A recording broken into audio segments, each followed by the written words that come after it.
Still at Heroes Con, Charlotte, North Carolina, with the legendary N. Stephen Harris. Man, thanks for doing this interview, bro. No problem, man. No problem. Now, first things first. Yeah. For any of the audience that is not aware of you and never heard you before, what should they know about the great N. Stephen Harris? Well, I've been in the business for 26 years. I've done work for Marvel, DC, Dark Horse, Image, Dynamite, and New Paradigm Studios, and maybe a couple others I'm not aware of right now or leaving out. I'm a co-creator on Aztec, a series that was I co-created with DC Comics with Grant Morrison and Mark Miller back in '96. I did a book called The Crush for Motown. Yes, that Motown. Motown Machine Works. They were doing some comic books in the mid-'90s, '95, '97, or '96. Let's see what else.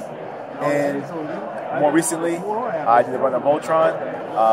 More commonly, or more recent than that, I did 2 issues of Watson Holmes, which garnered some awards. It was nominated for 2 Eisner Awards: Best Single Issue I happened to do, and Best New Series. And just recently, Volume 2 won an award for the Virginia Library Association for I think a diversity in graphic novels, something like that. I think, but it was a really good good news to wake up to on this last week before coming to Heroes Con.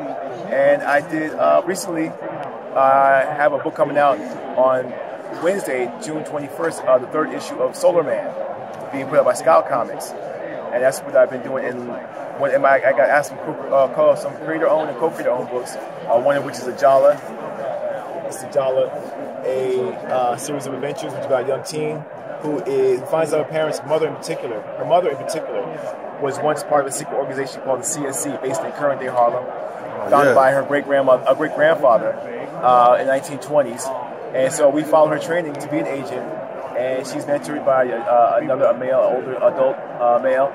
And as we follow her training, we learn more about her family, the organization, which is there to protect, uplift, and educate the community. We learn about a rival organization called the Quo, which is there to destabilize and exploit the community. So we deal with issues of current day events like gentrification, bullying, history, culture. We try and indulge in the culture and history with the events in the book, and also a bit of action and adventure. And this also won a couple of awards. It won a couple of Glyph Awards for Best Female Character. And by the way, Watson Holmes has won about 4 awards for its stories and artwork in 2014. Now, being that you're so well versed in the game and you've worked for so many different companies, which do you prefer? Do you prefer working for the bigger companies like Marvel and DC, or do you prefer doing work for Dark Horse or independent companies? Like, what would you say is more in your wheelhouse and suits you better? Well, I mean, Marvel DC is fine because it gets notoriety out and it gets they pay well. But I get more freedom to work with with New Paradigm and Watson Holmes. I can probably suggest more things. Like for instance, with Brandon, we were doing the issue 6 of Watson Holmes. We dealt with a politician. At some point, the politician needed bodyguards or some security, and it's in Harlem, right? So I lived in Harlem for a few years. I know some of what goes on in Harlem. I'm familiar with the landscape in Harlem. I said, why not? And it's African American culture, so why not use the opportunity to put something in there unique to our culture? Like, for instance, the Fruit of Islam or Nation of Islam as his security. They've been used a lot for security. People hire them out all the time. They're a reputable business to be using security, whether it's hip hop artists or fundraising events or organizations use Nation of Islam or Fruit of Islam security for Nation of Islam. So that was one thing. I don't know if I could get that over with DC or Marvel. I haven't asked, but I don't know. Right. So things like that. And I like doing my own creator-owned stuff, but that's no money unless I go to conventions and make money for the fans who buy the book. But I love doing this. I want to do my own thing and make that successful as well.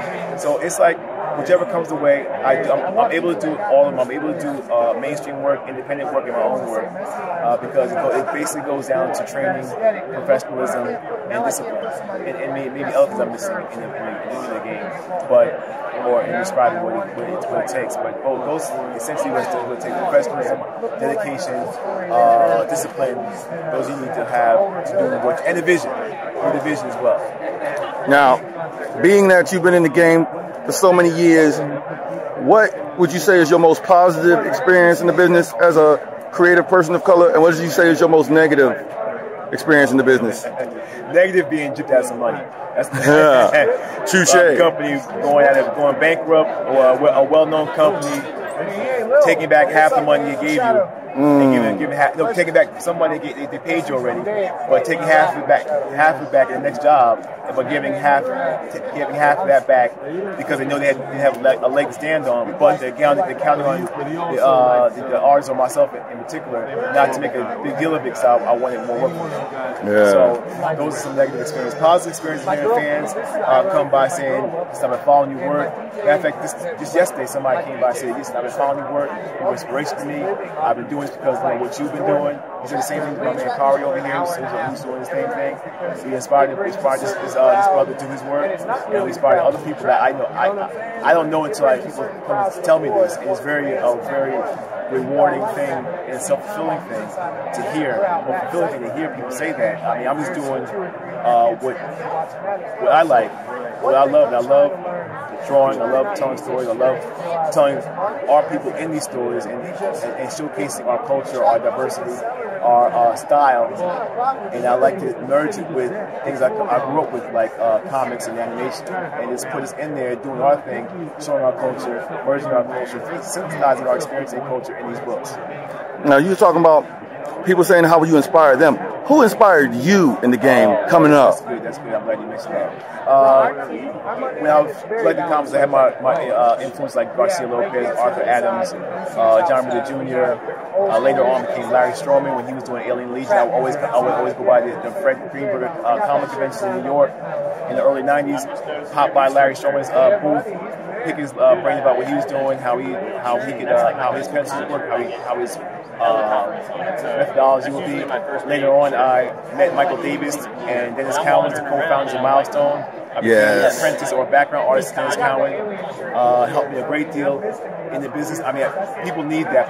People really should have apprenticeships in comic books, because if it wasn't for that, I would have probably crashed and burned, because he gave me a sample script to work from.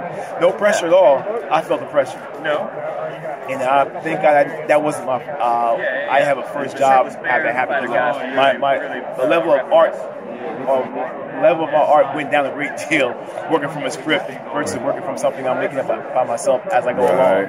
So I was intimidated. I was trying to get in the writer's head. What was the writer thinking? Instead of trusting my vision, seeing what the writer wrote, and incorporating how I see what he wrote onto the page.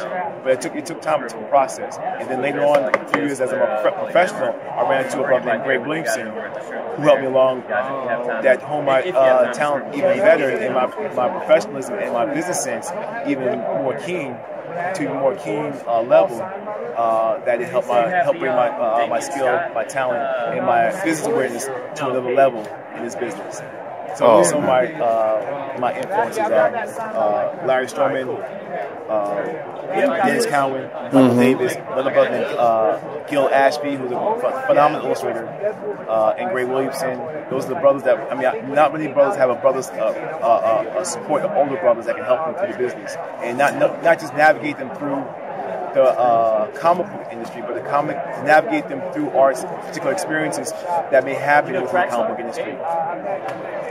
Now, being that, again, because you've been in the game for a lot of time, and who have you worked with? Who are your favorite people to work with, and who would you like to work with that you haven't had a chance to work with yet? First person to come to mind is someone that passed away in 2011. Was L.A. Banks. I worked with her doing. She has the L.A. Banks, the Vampire Huntress novel series that she did. It features a young woman that was a vampire huntress. Dope book, and that's like a model for me to work from. How she incorporated our culture into an action adventure series. that had us kicking butt, using our culture as a weapon to defeat evil presence, or evil energy, evil power, evil force in the universe or on the earth.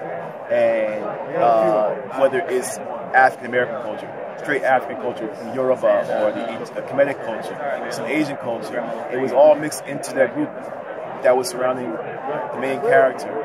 African American Southern culture, African Northern culture. This is my first year to do this. I don't know if they touched on Geechee culture, but I'll be interested. I'm not sure if I remember Geechee culture, but I remember the New Orleans culture in there. Southern Baptist, all that was. Wow. It was a model. It was a model and inspiration for me to work on that book and to see how she worked worked that into her books. Now, she had a 4-issue limited series that was done by 2 other artists at first, and then I did the 4th issue. I wish I could have came in and done it on the ground level, but doing that 4th issue was such a great honor and experience to do that with her. When she's gone, she passed away. I would love to work with her again and see her develop from a novelist into the comic book industry. She's a big nerd, big nerd, big fan that was in the Japanese animation and comic books. Yeah. I would also like to work with so many people. And, David Walker. There's another person. I'm blanking on somebody else's name. There's many people in the industry I like to work with. I worked with Hannibal Taboo. That was fun with Canon Comics and New Money. That was fun. So many people. I'm just blanking right now. I bet you when I go to my friends, my Facebook friends list, I'll probably come with a whole bunch of people. Well, speaking of that, how can the people follow your work? How can they get in touch with you and follow you on Facebook or online or whatever? Yeah, I'm on the Instas. I'm on Instagram. I'm on Tumblr. I'm on Instagram at NStephenHarris. On Instagram, I'm on Tumblr at NStephenH. I'm on Facebook at NStephenHarris. You can check out my work at DeviantArt, NStephenHarris.deviantart.com. I have a website. It's live, but it's been updated. But I still need to put some more work on it. But it's NStephenWorks.com. And I'm on LinkedIn, and I have a few pages on Facebook too. I have a Jala Facebook page and NS Works Facebook page. Perfect. Right? One last question. Yes, sir. And it's going to be incredibly interesting since you work with both. Don't even think about it. Just answer off the top of your head. DC or Marvel? DC or Marvel? Just quick off the top of your head. Just say it. Oh man, DC Marvel. Okay, I guess I'll take that since you work for him. The legendary NStephenHarris, Heroes Con thing.